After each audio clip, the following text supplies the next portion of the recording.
Hey Paul, these are your carburetors just received. See if I can show you the serial number 69177. This is a little bit harder to see, 69207. Very, very close to well, these are a matched set of carburetors, although the serial numbers are not what you call in sequence, but they're close enough for our purposes. All right, some initial observations before I put them on the test engine. This adjustment here is too far down. It shouldn't be that. It should not be that much gap, which means that the butterfly is being held open more than it should to get an idle. Another factor, another thing we see right here is this handles your choke operation, and this gap is way too big. It's supposed to be 15 thousandths gap right there, and obviously it's way more than that. Over on this side, we've got the wrong idle adjusting screw. In fact, these are coarse threads, and these are fine threads. And this gap also is too big. What it also means is that ordinarily when you have matched screws like this, when you make an adjustment here, let's say you turn a quarter turn adjustment here. Well, you come over and make a quarter turn adjustment here, because the pitch is the same on the threads, and therefore the adjustment is the same on both carburetors. Obviously you can't do that here, so you're fighting yourself right there. Next up, let's take a look at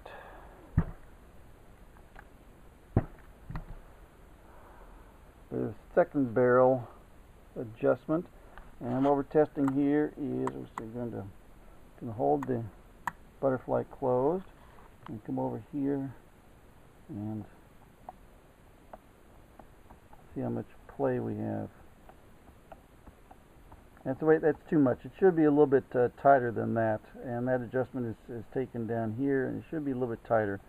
And what that follower does is when all two barrels are open,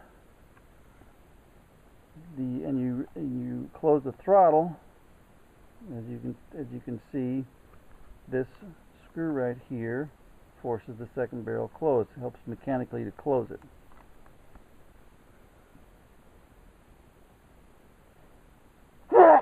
Excuse me. Now then, I've got the second barrel open, and it should close by itself. It's got a spring in there finally. Okay, so that means something is not doing its job properly inside the secondary cell. Son of an allergy. Alright, let's check over here on the other carburetor. Now we got a problem. For some reason, this thing is not opening up. Alright, let's see where it is. So we open up the first barrel all the way.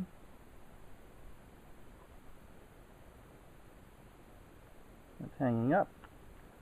It is not opening up all the way. Well, let's see what we got here. Well, this is not part of the problem, but that is bent quite a bit. Okay,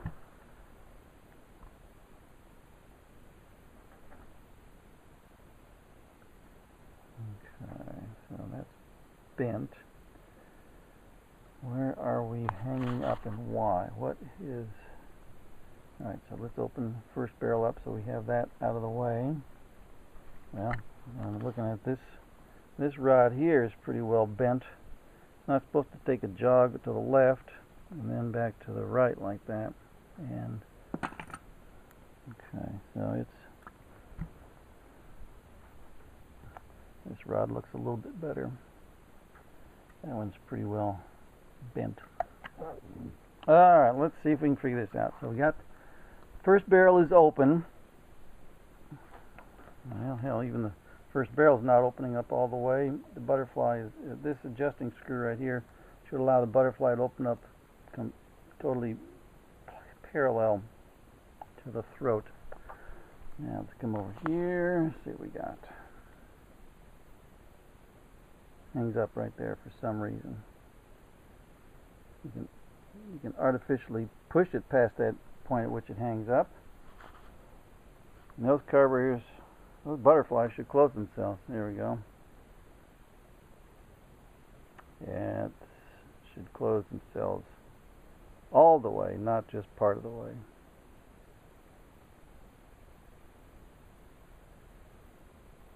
And that was not closing all the way. See you in the install position if it makes a difference. Okay, what we'll do, put this in the vise.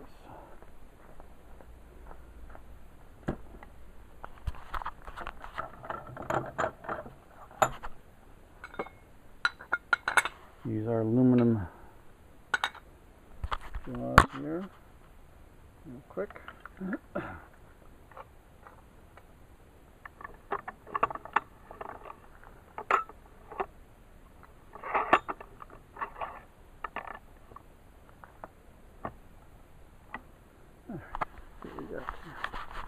You got enough room to open this the whole way. Okay.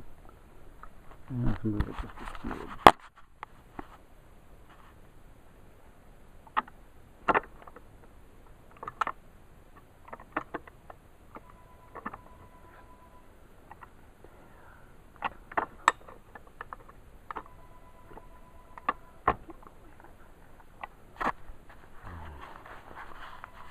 Now, got this open all the way, which is possible.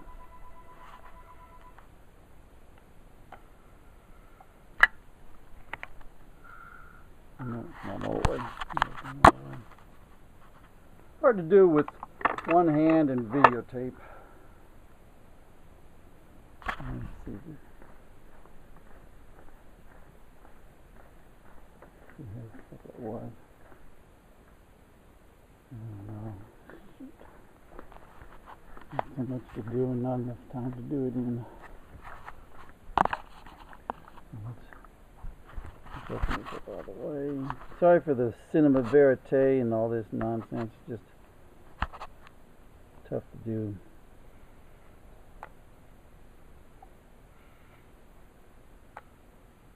Alright, doing better there. This one's not. Okay.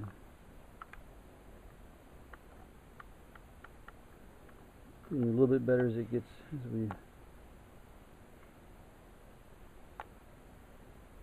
gets activated. Problem with the second barrel is that they have a tendency to stick when the car is not driven hard. You still get fuel in here, and what happens is that fuel dries and will cause the butterfly to stick. Let's see, what else do we got here? How's our choke action? Choke appears to be okay. That's what they're supposed to do. Let's go over here. Check this choke. Choked.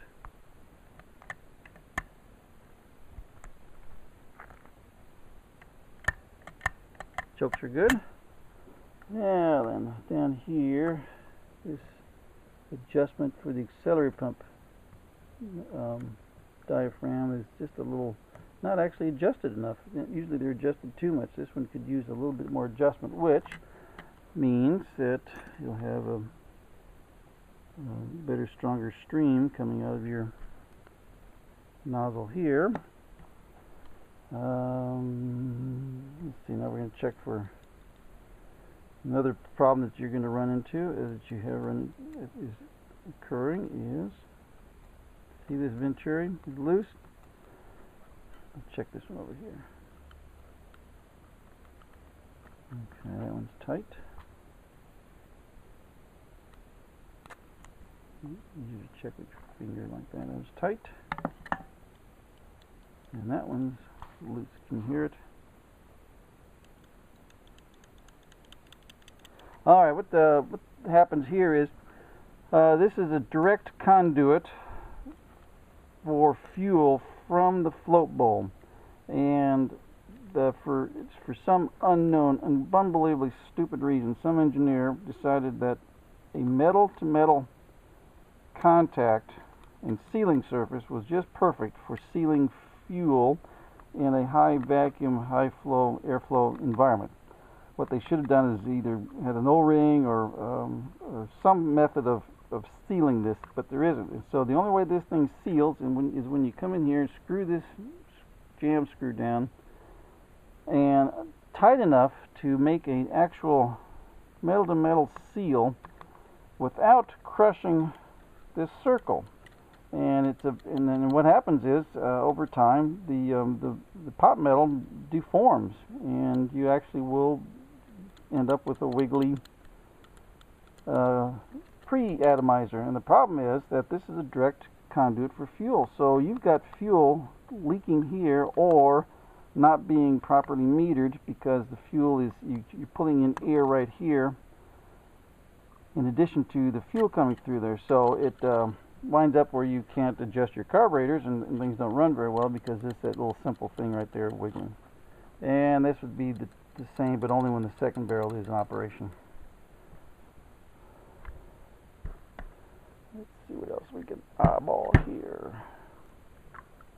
Alright, this is a common problem down here, the drain. This is a very dicey operation right here. This is a 6 by 0.75 hollow bolt that goes in here. Very unique, very bizarre. And what happens is these things strip out, and you can see you got a repair right here. So that's gonna. Sometimes we can helicoil those, but this one looks like it's pretty well boogered up. But all we can do is try. Now you can see you got some leakage down here. Fuel leakage is almost can't avoid it, but it shouldn't have this much fuel leaking down here, so the seals are probably given up. And so what that means is this is a direct route right into your float bowl. You open this up and it goes right into the float bowl. So if you got this much seepage, that means after you let the car sit for a few days, your float bowls are empty, and you have to come out and operate your lever on your side of your fuel pump to get fuel back up into the carburetors. Just a major pain in the ass. That's why they should have put electric fuel pump on these cars. Actually should have had fuel injection, but some bean counter somewhere said no. Now the big kahuna in this whole operation is how well do these butterflies seal? Let's take a look here if we can figure this out. How much of a ridge do we have in here? Yeah, you can feel the ridge there. This is more of a pronounced ridge. I don't know if I should call it a ridge or indentation, because what happens is you open up the throttle, and then you close it, and this butterfly supposedly theoretically should slam closed and seal. And so after and this one right here, this butterfly never closes completely. That's how you get your idle. You've actually got a gap around here, so you never see a ring around there. Where you see your ring is here because of over thousands of cycles and thousands of miles, that brass butterfly has been smacking the inside bore and making a ridge or a valley. But the problem is this has got to seal properly in order to get for the car to idle on the first barrel and to idle properly. If this starts leaking, then you have an improper idle, or more likely a poor running car, and then the people start adjusting this idle adjustment screw, which is supposed to remain closed, and people start screwing with that, and that's the point at which your carburetors are all worn out. So, and as I've mentioned to you, the way you check that is you hold this closed and hold it up against a light source and see how much light is coming in. So what you do is go outside here. Light source we're going to use will be for today's activity be the sun. Alright, I don't know if I can't even. Alright. See if we can. I don't know if we can see around there. No, yeah, I can see the. If I can see it, you should be able to see the light ring. All right, see that ring of light? All right, that means that's not going to seal. That's not going to seal properly, and you're going to get leakage there. air leakage. Alright, let's check the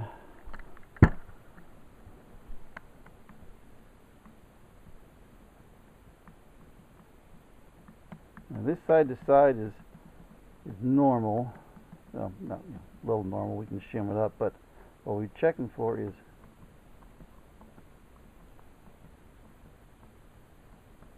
up and down. See right here, you can use this as a reference point as to how far this goes up and down.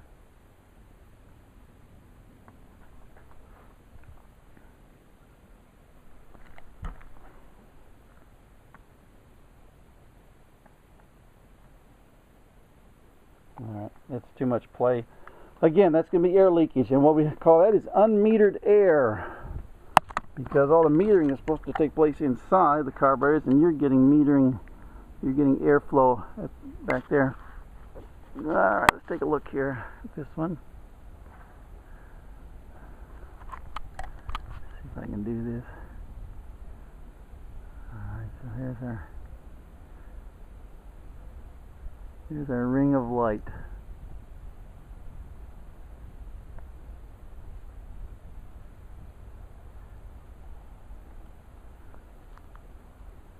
There we go. That's what we don't want. And any ring of light that you can see is air leakage, and it's not going to allow the carburetors to idle properly. And again, we have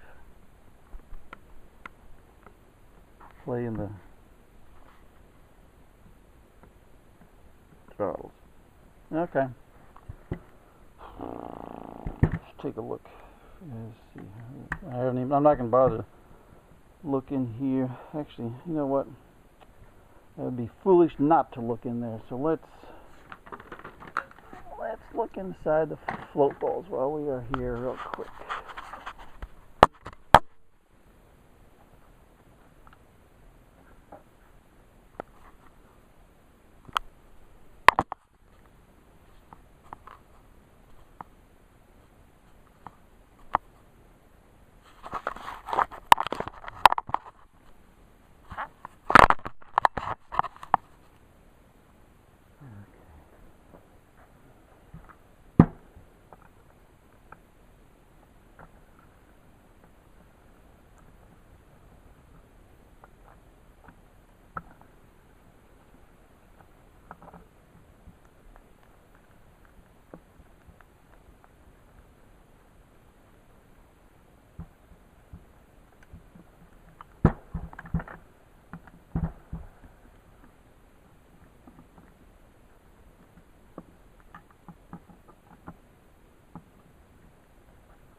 See what we got inside here.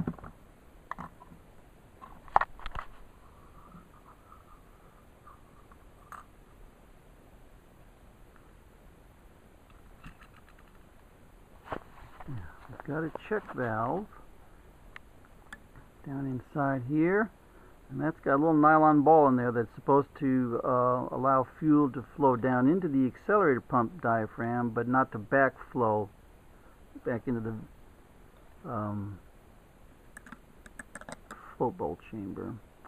And what happens is the fuel goes down there, goes down to the bottom of the carburetor to the accelerator pump diaphragm. It is then goes through another one-way check valve right here, goes up through this shaft, goes into this metering jet, and then discharges out into the throat of the carburetor. And if this doesn't seal up, this is a check valve, one-way check valve, and if it doesn't seal up, then you get dribbling out of here, which causes a rolling miss. And if you don't have this doesn't seal up, you end up with fuel burbling back into the float bolt chamber, and you don't get a good accelerator pump discharge and spray. Okay, let's try this one here. I'm mostly looking for dirt. Let's see if this scrapes off down here.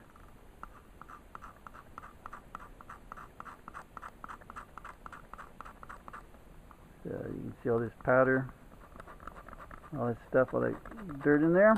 So that's going to come off and clog up these little tiny teeny jets. Put this down for a second.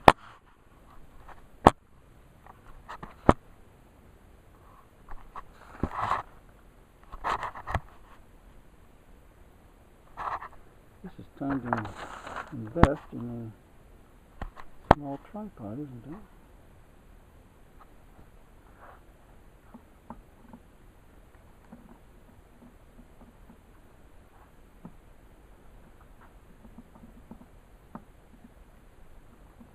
I usually don't do that many post-mortems on these carburetors because I tell people the only time I want you to send them to me is when you are so tired of them you've totally given up.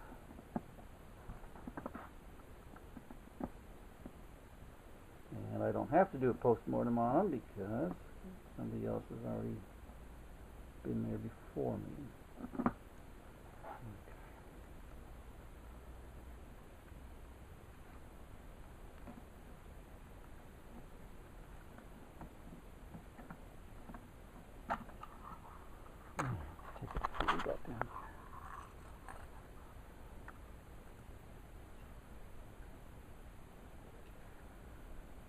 Trying to see where the fuel, sometimes the fuel makes a line across the float, tell you where it's been sitting for a while holding fuel, but this one we know hasn't been holding fuel. There's a bit of a line right here.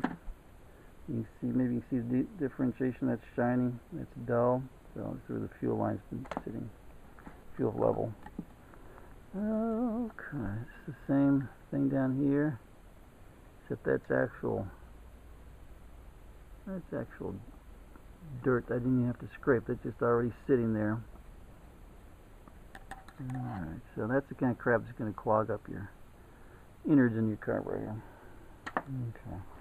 Alright, I'm going to sign off now. This has been way too long of a video and probably way too boring, but I think it told you what we got to work with. Now I'm going to put them on the test engine over there and